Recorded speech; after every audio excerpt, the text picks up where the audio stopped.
Hello, everybody. How are we all doing? Hello. Is this working? Very good. Right. We're all good. Hey. So today, I'm CCP Amino. For those that haven't met me yet, this is CCP Benson.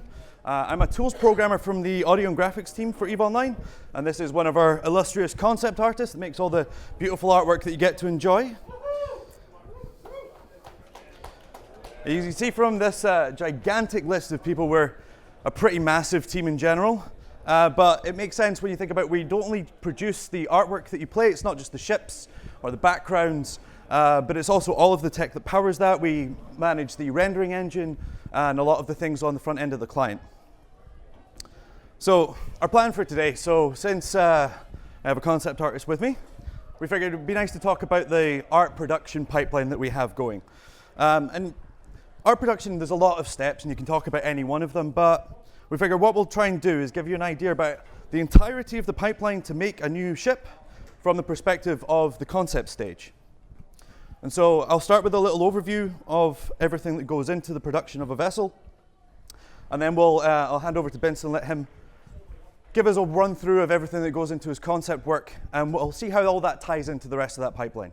At the end, we want to give you a little bit update of what we in the art team have actually been up to for the last 6 months or so. A little idea about where we want to go in the future. And at the end, hopefully, if we've got some time, we'll take some questions. All right, so start with a little overview of the pipeline. So the first stage, as you can imagine, is concepting. So at this stage, we're going to explore ideas. We're going to have lots of conversations with gameplay. What's the role of the ship that we're trying to make? What's the point in it? What's the kind of feel and look that we want to go for? What's the kind of mood we're trying to sell with the vessel that we're making?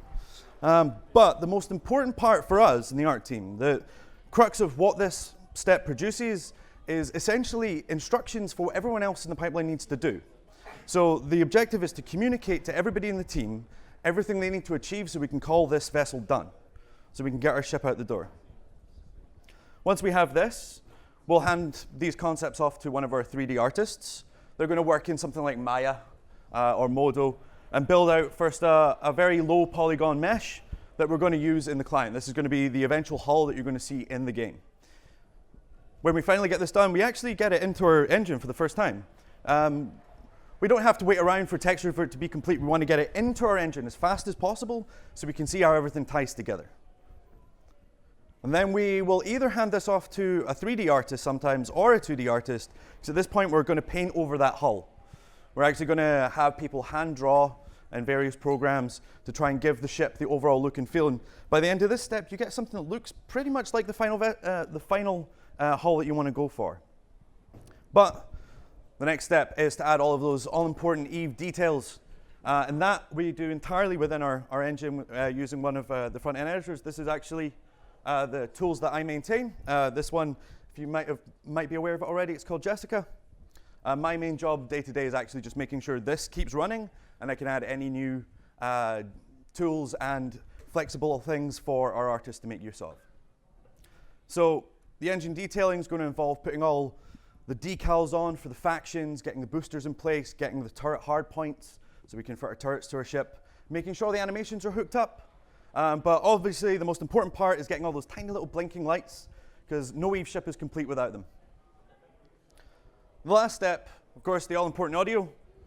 For us, once you've completed a ship, it looks good, but it doesn't feel complete until you have the audio in place, so you can hear all of the animations playing through for you.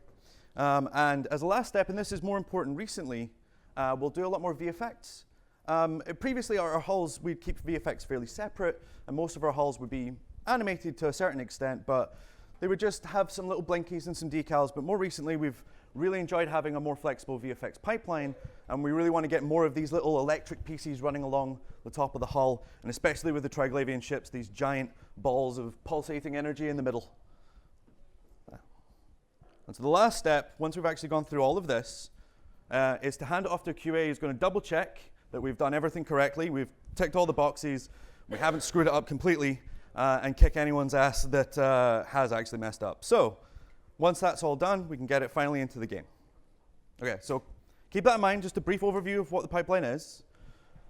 What we're going to do, hand it over to Benson, who's going to run us through the start of how we do concepting. Hey guys, I'm CCP Benson. I joined the art team last year in September. Amazing moment for me. I had been playing the game since 2005, and the art of the game is a huge inspiration for me. I became a dad also, so last year was fucking amazing.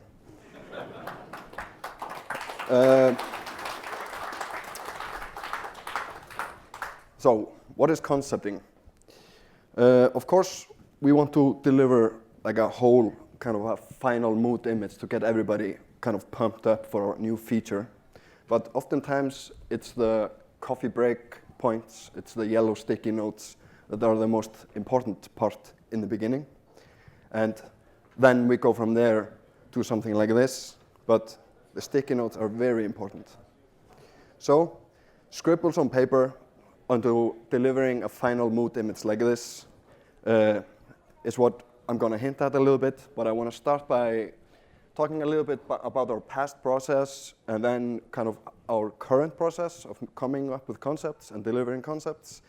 And then a step-by-step guide in creating a new vehicle for EVE Online. And then a little bit of future stuff. So in the past, concept artists were much more like making high detailed illustrations for a longer period of time to be able to kind of get 3D artists then to kind of push that further down. But there was a much longer time before 3D was introduced, and it became kind of like harder to modify these really nice illustrations. So what we're doing currently is that we want to get much more disciplines within the art team on board right away, get conversations started, get 2D and 3D back and forth very early on. I mean, the concept artists currently now are able to do 3D blockouts with a fairly good quality, but you always need that extra finish. And then we get visual effects and audio to kind of get that extra oomph to the concept. And then we have this process repeated if we feel like we're not nailing it. So, what is the mood? We try to establish the mood in the beginning. This is a fairly small example of the mood that we had regarding the new Triglavian ships. Describes kind of aggression, opening jaws, 3-part breakup. It sparks a lot of conversations, gets the things going, and then we try to kind of come up with new vehicle designs within this mood. So that's on to the thumbnail phase, and then onto blockouts, where we try to get these thumbnails into actual volumes, where we can look at them in different light and actually get kind of a better understanding if the thumbnails actually make sense, because oftentimes they don't.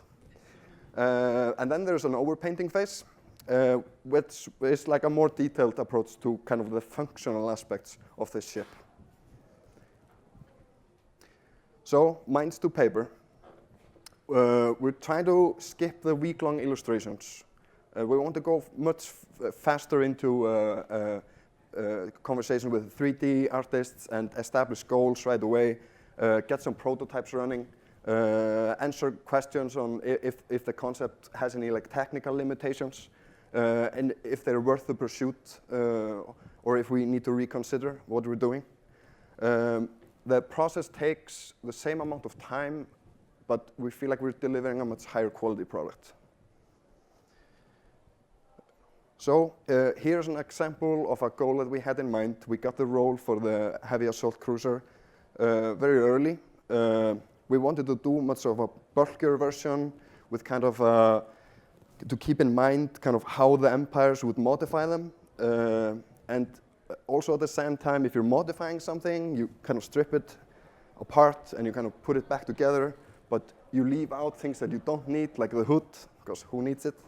And you want to see like more of the kind of the technical foundation. That was kind of the goal that we wanted to go for. And the same thing was kind of the red line down the nose. with the new process, we got this kind of blocked out and fairly finished in a matter of days. And then it was all about just finishing.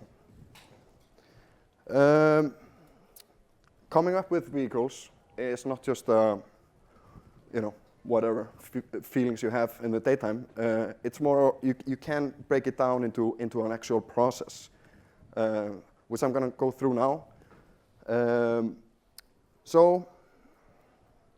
It's not a dictating checklist. It's something that you fall back on. You keep it in mind, and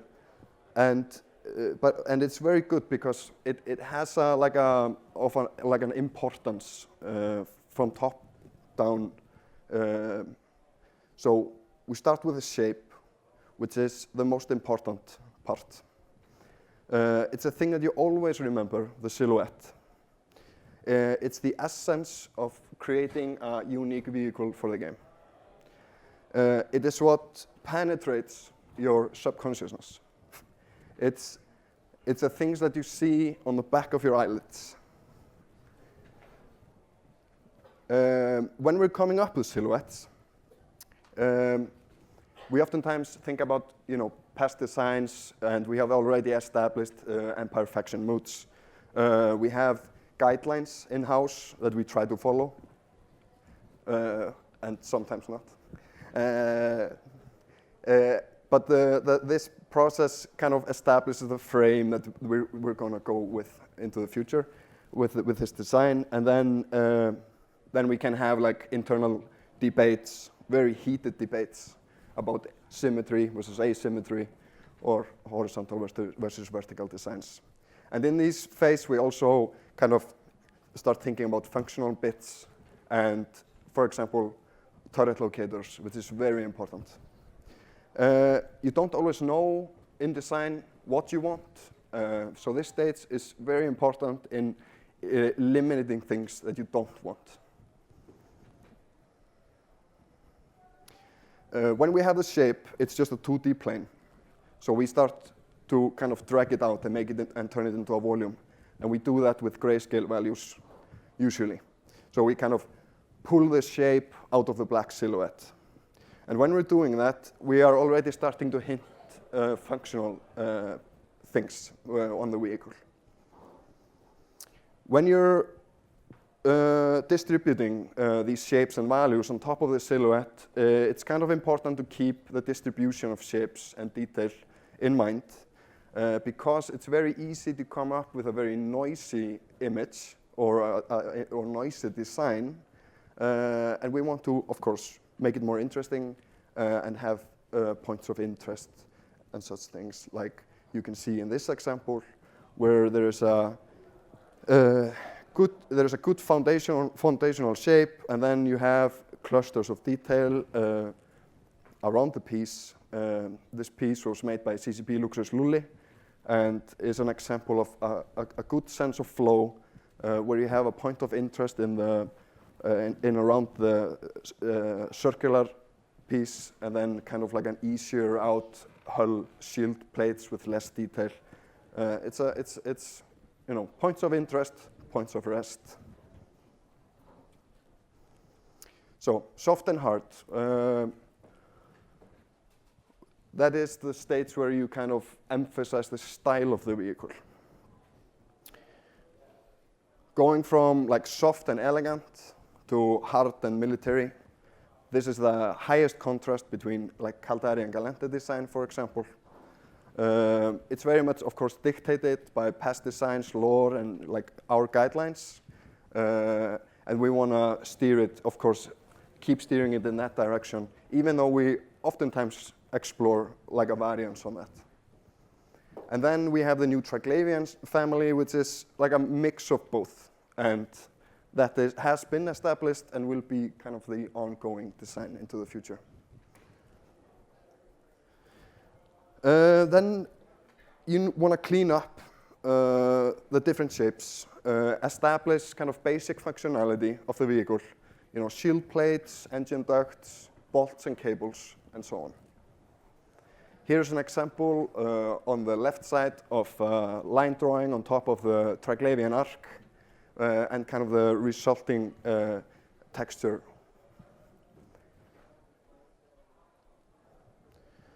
This is actually the first, this is a ship actually that I worked on now in the past months, where you can see also kind of how this process of making this line breakup can lead into, of course, guiding the texturing process, which we will go through a little bit later. So back to Johnny on the pipeline. All right, so normally when we're going through the straightforward process, we wait until the concept's actually finished before moving on. But so far in this process of making a concept, when we have our silhouette, we've got our shapes defined, it's got a good volume, probably got a block out at this point, you could actually take it from here and start building a 3D mesh. And the main thing that you want to do here is build a low polygon version of the ship, something that's going to perform well when you actually put it in game. And since the concepting phase, you can see one of the early blockouts for the Triglavian frigates. Doesn't look exactly like it does in the end, but you get the right idea. It puts the shapes in the right place. And when you have one of these, they're great for doing things, the paint over phase. So you can see here where concept artists has put it in 3D, taken a screenshot, brought it back, drawn lines over it to go through that checklist of that checklist process. But with that block out, you've already got the idea in three-dimensional space. And it will probably be done using a volumetric editor.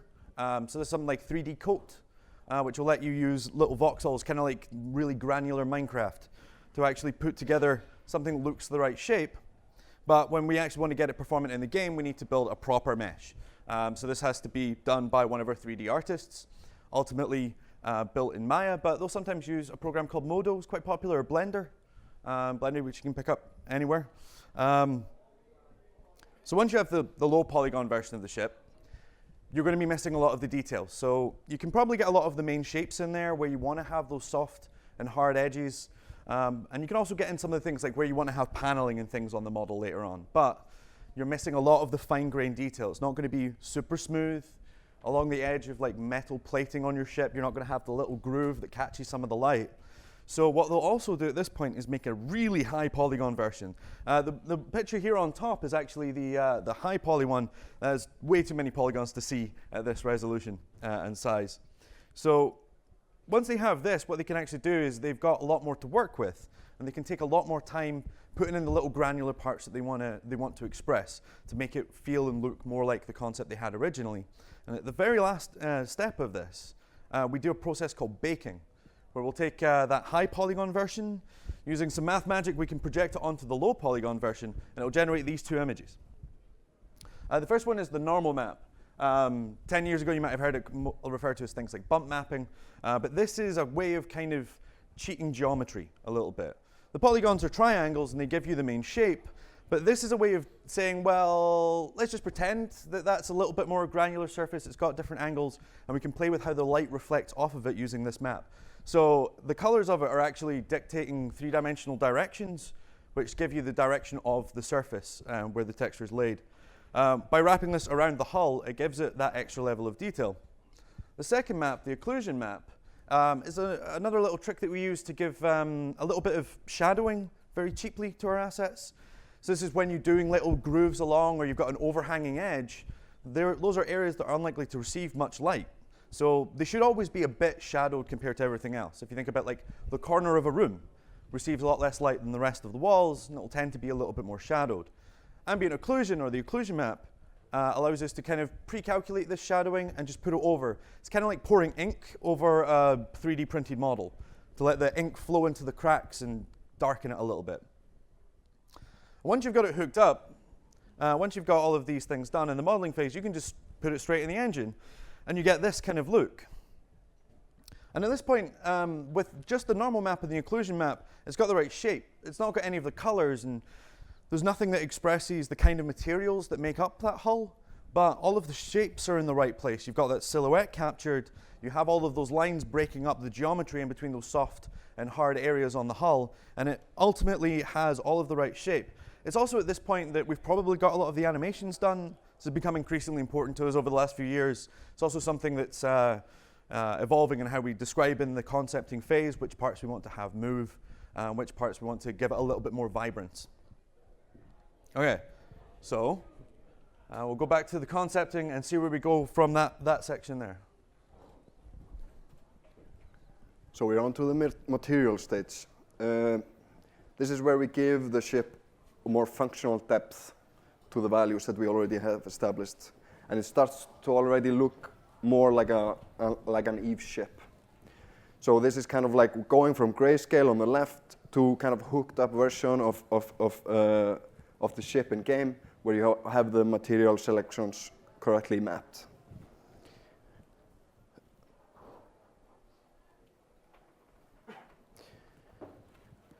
Then we have the decals. It's the stickers, logos, and blinkies. It's a thing that kind of is very important in grounding the ship in the Eve universe. Then the last step in this process is the color. It's not last because it's the least important. It can come in at any point in the design. But usually it has been established already if we're designing within a family of ships.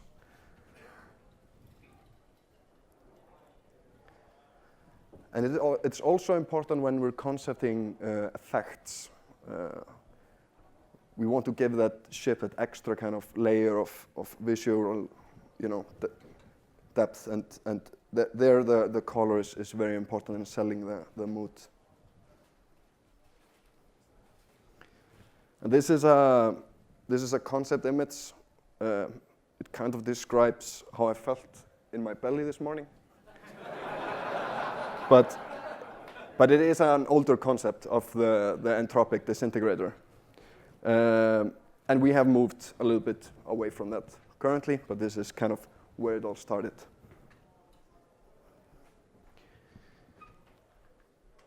Color is also very important in our skin designs. There, kind of the whole color spectrum is on the table. Pink also. Where we explore, shapes, patterns, color hues, and all types of effects.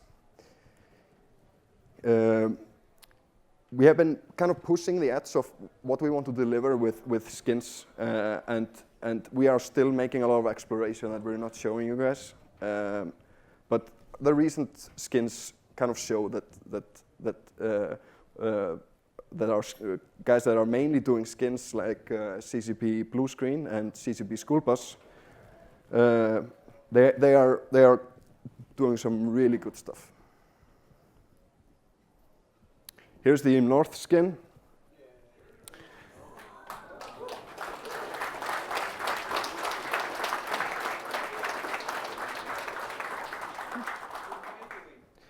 We wanted to, of course, give this skin to our newest ship line. And the concept for the Eve North, sporty and sleek, making use of natural colors, some hints of snow and ice, and some sticky maple syrup.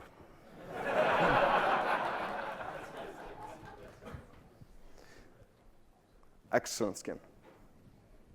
Back to the pipeline. Okay, so with the concept complete at this point, once it's gone through that checklist, and then we've had a lot of internal arguments, had our back and forths, and we've eventually got it through our 3D modeling stage, we're ready to texture it. So the texturing process is really about adding that paint on the top. In the end, we in our pipeline need 8 of these, 8 separate maps. And the reason we have these is because we moved to a pipeline which was on a dev blog in 2014 called PBR, Physically Based Rendering. And what this does is it gives us a more realistic light interaction with the surface of each of our ships, which gives them just an overall nicer look. If you want actually the details of that, you can go back to this dev blog from 2014. Our pipeline's changed a little bit from then, but most of the maths that's explained on this page is still the same, if you're curious about that. But from that modeling phase with our high poly and low poly, we've already got our ambient occlusion and normal maps done. So the next one that we can actually pick off really quickly is the dart map. It's very simple. It's just that map that we fade in as your ship gets a little bit older. We start bleeding in around the edges. This we can generate pretty easily with a program called Substance Painter. It takes a lot of configuration with our artists, but it's one of the easiest ones for us to do. But the rest of these, well, they get done by hand.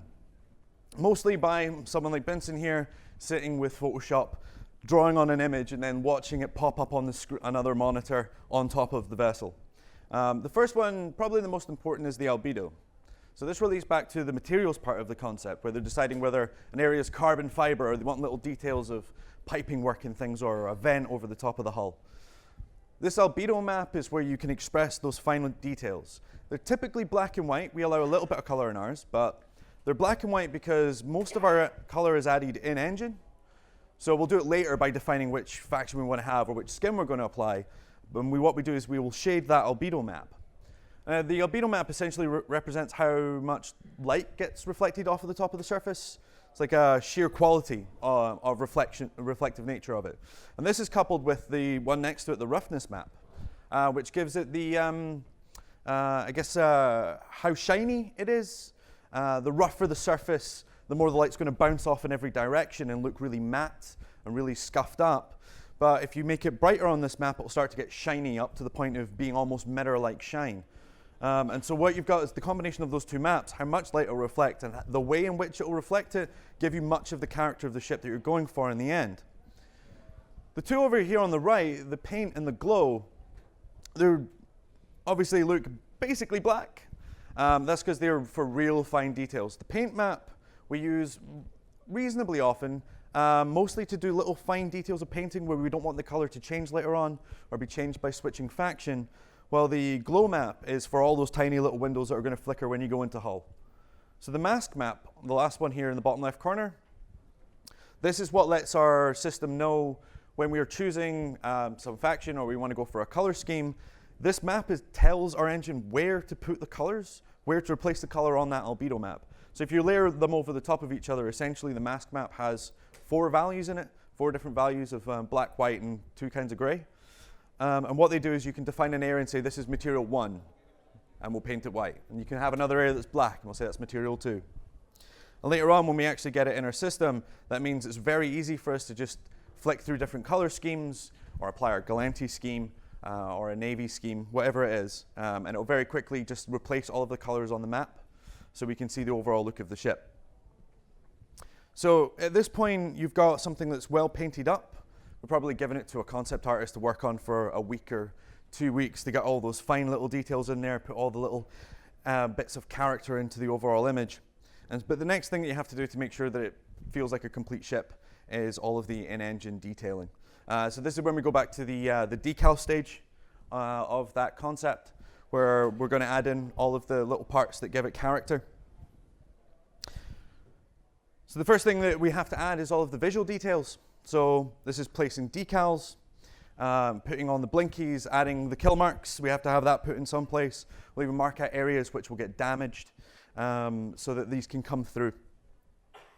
And finally adding things like a haze effect over bay areas and having things like the boosters put in the right place and all working. But the next step you may not think about so much from us, but what we'll actually have to do is that shield that you can see illuminating when you get shot at, we have to make sure that that's defined somewhere as well. And actually you can see here there's lots of these tiny little blue orbs with arrows sticking out of them over the top of the hull. These are actually damage locators, which, while we can generate a little bit and mostly have to be catered by hand by one of our artists, what they're actually doing is picking an area for you to be shot at, so that when we play one of the damage impact effects of a projectile smacking into your hull, when we overlay the damage effect over the top of it, it doesn't do anything crazy. Particularly, it's really bad if it goes around an edge. It tends to bleed over different parts of the geometry in a way we don't like. So what they have to do is make sure that they've surrounded the entire ship in these points and make sure all of them are in sensible locations that don't go crazy. And so the final stage, as we say, is adding the audio. Quite often the audio comes at the end. Once we've got a good established idea about what the ship is and what kind of animations are going to be in place, and we've probably got something already kind of hooked up an engine for our audio team to play with, we'll start having them craft the actual sounds for all of the ships.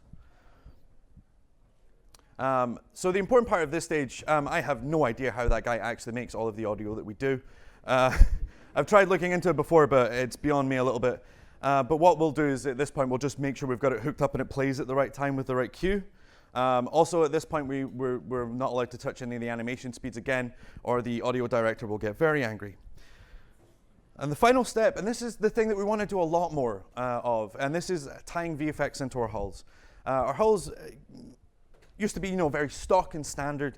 They were just very solid shapes, and were very identifiable, and we loved the look of them. But giving them a character with the way that they can move and they can morph, it's just way more interesting for us to do. And adding on to that ability to express character in new ways is the VFX. So with we've invested a lot of work in the last couple of years into getting our VFX pipeline a little bit more robust. And that means that we have way more opportunity to use VFX on top of the hull. This was really important for the Triglavian ships. This was a time when we went really deep on the concept side into what we want the VFX to look like, and really use that to bring through ideas for the ships that we're making. But I figured it would be fun to actually see this in action. So again, this is Jessica, the program that I maintain. It's built on top of the client. So it actually uses a lot of the same infrastructure as the client that you're playing on, but with a front end that we built on top of it, which allows us to do all those detailing processes. This is actually, this video is getting quite old. I've used it in quite a few places, but not being an artist is very hard for me to recreate this. It's very time consuming. I really liked what CCP Angler did originally with the detailing for the Vexery design, so I decided I would sit down and try and recreate this myself a little bit. And you can see me trying to get the decals in the right place, and I've tried to copy all of the things that he's done. You can't see here, but I've got on another screen a picture of the ship for reference, so I can see what it looks like as I try and get everything in the right spot. One of the nice things is in the bottom right, you can actually see our interface for our, this is what we call the space object factory. If it's an object in space, it's a space object, and this builds them, so it's a factory.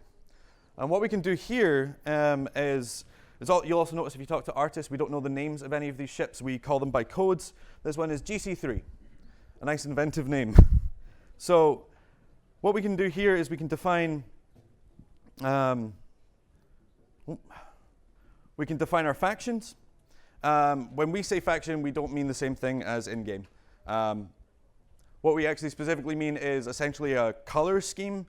So we have things like the asteroid faction, and the rock faction, and then a rock base faction, and then I think we've got things like beat 1, 2, 3, 4, all the way to 10.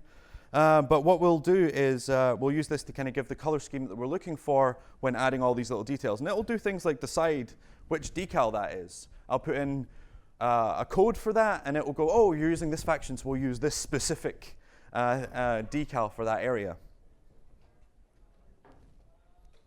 One of the things I really liked on this was actually when he did the blinkies on it, and he made this lovely circle around them, around this little midsection, to give it a bit of character where it blinks around in a lovely, lovely circle. Yeah, it's good once in a while to try out the tools that you've made for your artist, and then you feel really bad about all the work that they actually have to put in.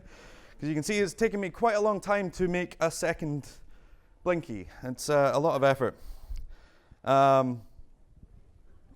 So one of the things you can do, obviously if you've already got an artist that you're copying, is in the end you can actually just give up. Yeah. So if you just tell it, it'll reload the ship, and you can just pretend you did it, which is super nice. Okay, so that's the whole process end to end. When we've gone from our concept through to our final hull, and we've gone through all that texturing work, and we've put all the little bits together, and hopefully by the end of that we have an asset that you can all enjoy.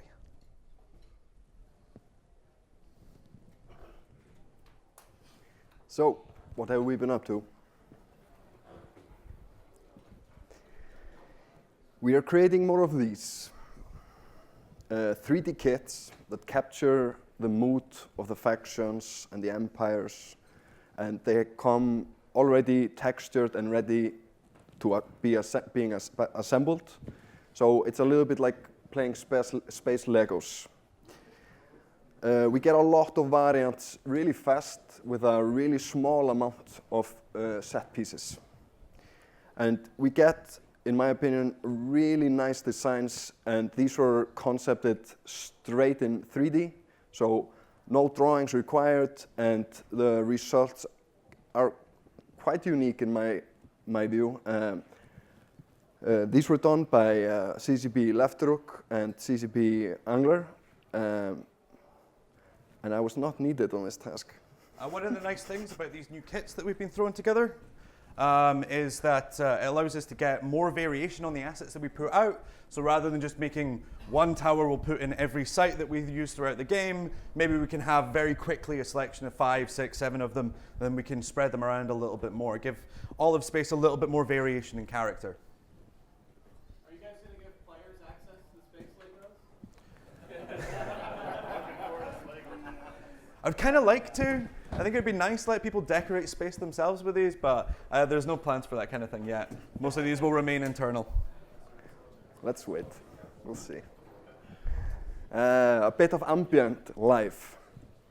With the same set of kind of pieces, we want to get more depth to the EVE universe, so we are considering going from just simple blinky light traffic to actual volume traffic.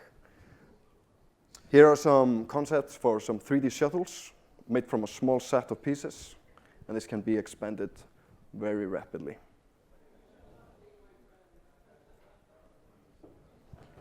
Here are some more shuttles made from the same set or similar set, with the possibility of also turning them into security traffic. That opens up some possibilities. More variants of traffic with the same parts.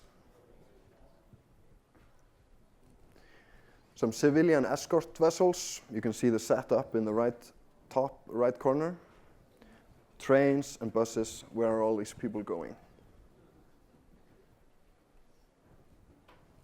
Some industrial traffic, cargo shipments, in-station traffic.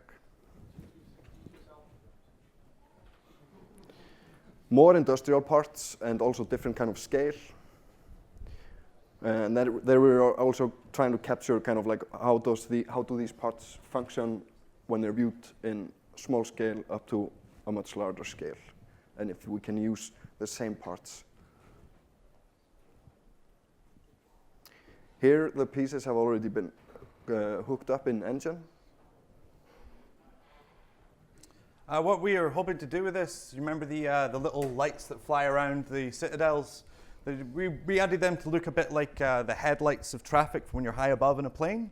So the hope is that at some point we'll be able to use more interesting things like this to give that same kind of idea of the civilians that also occupy New Eden living out their lives around you as you fly your ships.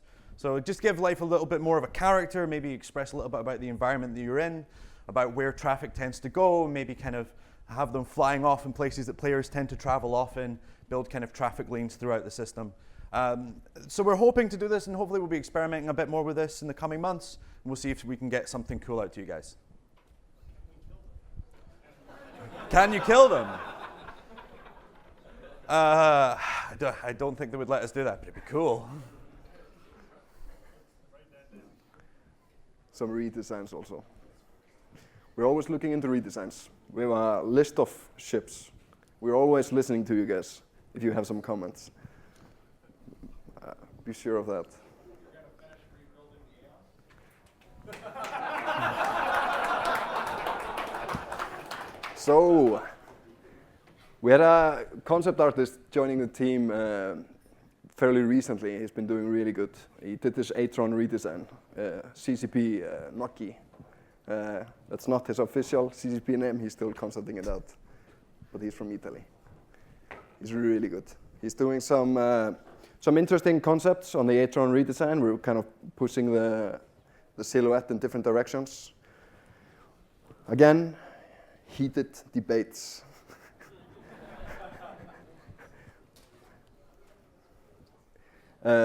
exploring different materials and turret locators. You can see we're already pushing the turret locators there in the black circles.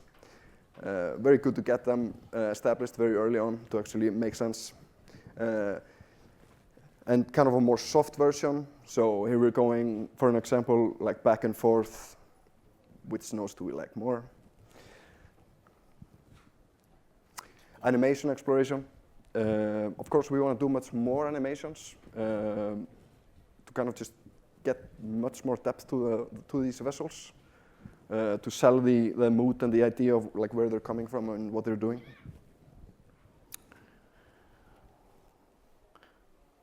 Here's a burst redesign. Here we see a line drawing on top of a 3D model. So this ship is already gone pretty far in the concept process. We wanted the silhouette to be a little different and closer to kind of our recent Minimator redesigns. And the Tac 2 scalpel. Different silhouette. I mean, that's what we want. We want Tac 2s to feel different. And some animation exploration. Tac and visual effects.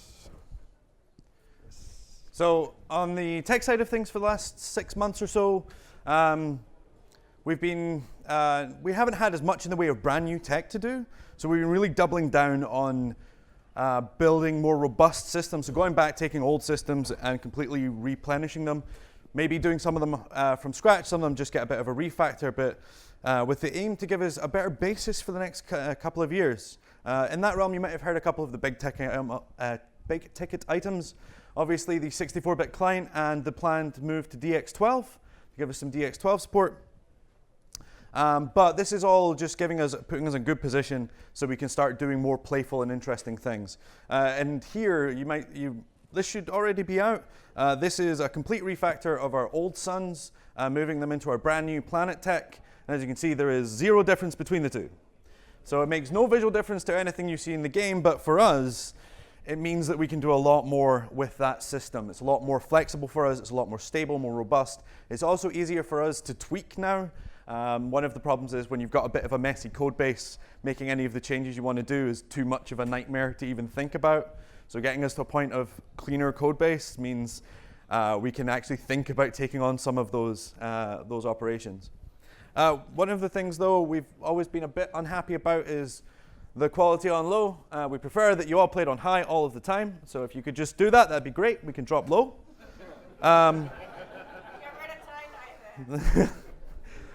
But the hope is, though, that we can actually just have higher quality low effects without hitting the performance too much. And obviously this was a big problem for our VFX artists in particular because of this one little detail on the wormholes, which is why we've been looking at them recently, where you can see the nebula on the other side of the wormhole when you're on high settings but not on low. So that means there's gameplay missing, gameplay information in the scene missing when you're on low settings, and we really don't like that. So that's why our VFX artist, CCP Merker, has been working on this so that we can actually get the low shader quality to give it more of that gameplay information, just look a little bit nicer. And this is actually just thanks to a change that we made 2 weeks ago or 3 weeks ago, I think, where we finally managed to get around to this. The problem was before, tech-wise, what you could do is you could take a high-quality effect, and when it's on low settings, you can turn things off. But that's your only option. So if you have to turn things off for performance reasons, you had no mechanism to turn anything new on to replace it. But what we did is we made a little pipeline rearrangement there, a little tech change, which means that he's now allowed to actually go in and say, okay, well, on low settings, turn this bit off, but put this thing in its place. Sorry if anybody's feeling a bit queasy, but this was the important part of trying to get the low shader quality version of the wormhole to actually give you the nebula on the other side. Along with this, since we're already doing the low, there's no reason to not go and just touch up the high. So one of the things that Merker wanted to experiment with was giving the wormhole more of a 3D look, make it feel more part of space, less flat. In particular, keep that middle part still fairly flat. It gives it that weird space warping look. But these are still work in progress, but the idea was to give it something that felt like it was rotating around. The last bit is actually for about a year and a half, we've had a new piece of tech that we've been using for a lot of our ships. We just call them controllers. It's a very simple idea. Before, if we wanted to play an effect based on something that happened, you press the button in the game, we want to play some effect that happens, or a ship warps in, we want to play an effect, some exhaust pumping out or whatever. Before, we'd actually have to have a programmer sit and type that in. Using the controller system, we've managed to move to a pipeline for our VFX where a programmer can simply identify the information that an artist might want, redirect that into a bucket, and then it's the artist that gets to pick it out and hook it up. And this meant that when we do our ships, we can have things like the exhausts shooting off when you go in or out of warp. But in particularly important here is by tying in the gameplay information, we can take the old version of the wormholes, which would express their stability, and give them a whole new look. So it's a little bit more identifiable, but this is also a more flexible pipeline for a VFX artist in the first place, allowing them to have a lot more fun with expressing game mechanics and gameplay information directly in the artwork that we provide in the game. And so hopefully this is going to form a good foundation for more visuals in-game that give you valid information about what's happening in your surroundings. Last little change, I can't actually remember if this went out already or if it's coming out soon. As a tools programmer, I tend to be a few releases back in terms of my schedule. I have to get everything done before everyone else starts. But we are adding dynamic reflection maps. Previously, if we wanted to make your ship look shiny and reflect the nebula around you, we had to pre-calculate this, which meant that we couldn't do things like add in the planets. We're trying to get more of this, a bit more dynamic nature of the tech to allow us to take the assets that our wonderful artists make for us and couch them better in the environments that we're placing them in. So I think I like the way that you can kind of feel that this just fits better into the scene with just a little bit of extra lighting coming from other sources. Okay, so that's everything I think we have for today. So thank you all for coming. It's been great.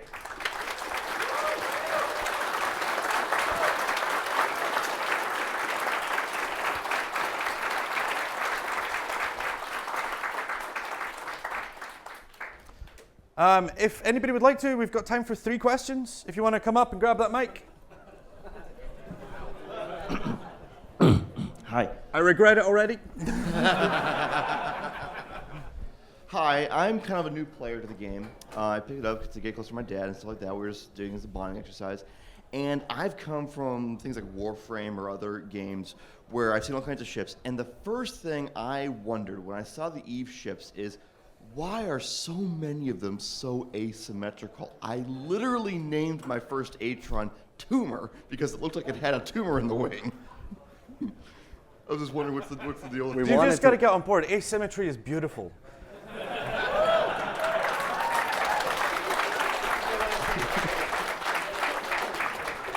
Okay, I was just wondering, what's the idea behind the art style with that thing? I mean, one of the reasons we want to keep that asymmetry is actually just because it gives us a more unique look. So we're quite happy with the art style that was established in the beginning, and we want to keep that going. It's also, again, when we go into redesigns, we don't want to completely throw away the ideas of the past.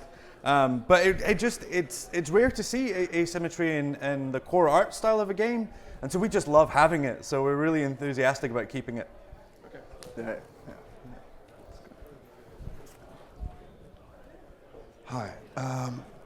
So when I look at the ship models, I love to sort of get an idea of, in my head, of what they look like inside.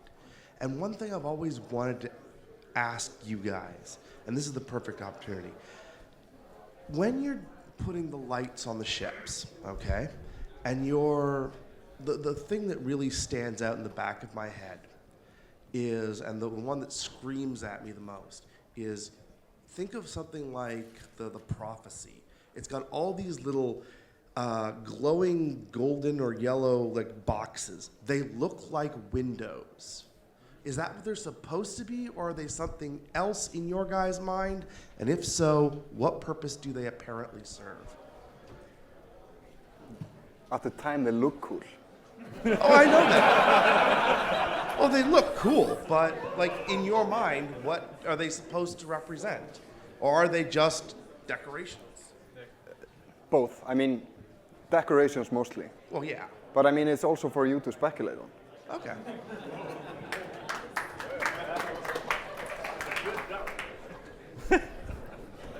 With you guys trying to improve the appearance of the ships from the outside, the reflectiveness of the universe around them, would there be the idea of when they're tethered, that side of the ship being lit up more from the tether? I mean, I think did we not? So for a lot of our VFX, we actually add lights into them already. So they already have a kind of reflection on them. So I think we used to avoid this quite a lot. We have a lighting tech. It's called forward plus rendering. It allows us to have a lot more lights in the scene anyway, so we're always trying to add them. You might notice we do things like on the fires on Rex now, we have little lights to kind of illuminate the rest of the hull around the fire. So if it's not being illuminated already by the tether, when we inevitably get in our years of renovation of this game, we inevitably get back to taking a look at that, there'll probably be some more illumination put on that as well. Thank you very much. We are running an art corner outside the PvP room. Don't hesitate to come and poke us. We're not working. We're here for you guys. So just please come if you have any questions, want some tips on art stuff, want to start some arguments. We're ready. Please drop by. We will be starting it after the AMA later. And we'll see you back here for the AMA.